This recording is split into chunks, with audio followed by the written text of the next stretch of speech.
From the day we start school, we are told to work hard and play fair. We're told that cheats never prosper and that honesty is the best policy. They instill it in us as children: follow the rules, show respect, and success is sure to follow. We grow up hearing these principles like they're gospel. We carry them with us into adulthood, expecting that the world will somehow operate under the same fair rules that we learned in school. And yet, as time passes, as we step out into the real world, especially in industries like construction and demolition, we learn something very different. The reality hits hard. Good guys often finish last. Cheats actually do prosper. Those who abide by the rules suffer, while those who bend, break, and manipulate them are the ones who thrive. You walk onto a site for the first time, fresh out of school, and you think you're ready. You believe that hard work and doing things the right way will get you to the very top. It doesn't take long for you to realize that this industry isn't a meritocracy, it's a game.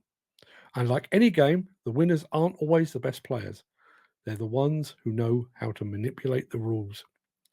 They're the ones who cut corners, make backdoor deals, and grease the right palms. In the demolition and construction industry, you see this play out every single day. You've got companies bidding on projects, promising the world, undercutting the competition with impossibly low prices.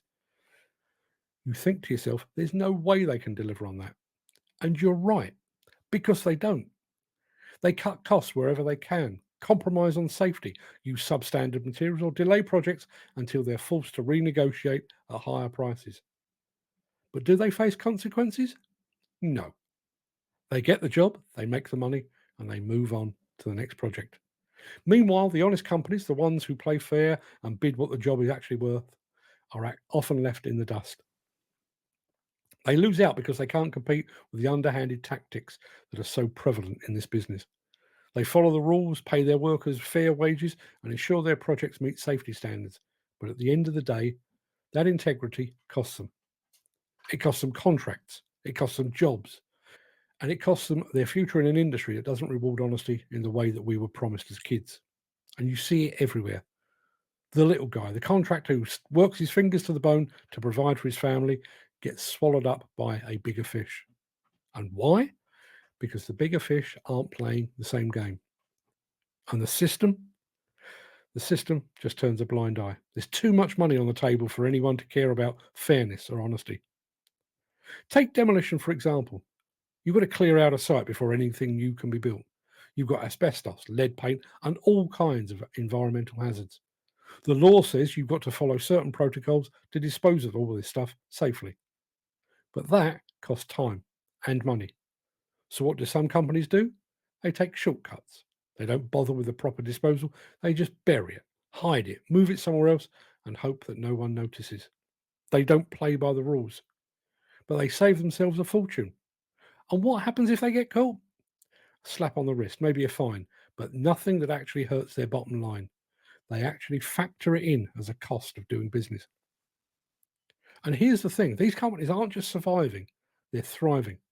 They're getting more contracts, expanding their operations, and raking in profits while the ones who follow the law struggle to make ends meet.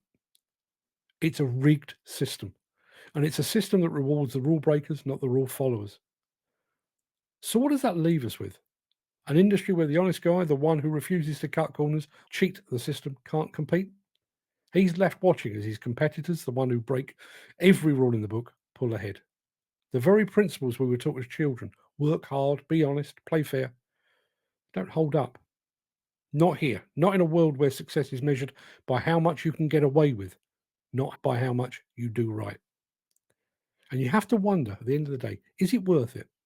Is it worth sticking to your principles knowing that they might be the very thing holding you back? It's a question a lot of us ask in this industry, probably more than we'd like to admit, because it's tempting, right? To just give in, to play the game the way everyone else is playing it, to stop fighting against a system that's designed to reward those who cheat. But personally, I know what's more important. It's not about winning at all costs. It's about being able to look myself in the mirror and know that I did things the right way. But it's a tough call. In this industry, it always is. But maybe the real reward isn't in the contracts or the money or the trappings of success. Maybe the real reward is knowing that no matter how crooked the game may be, you didn't let it change who you are.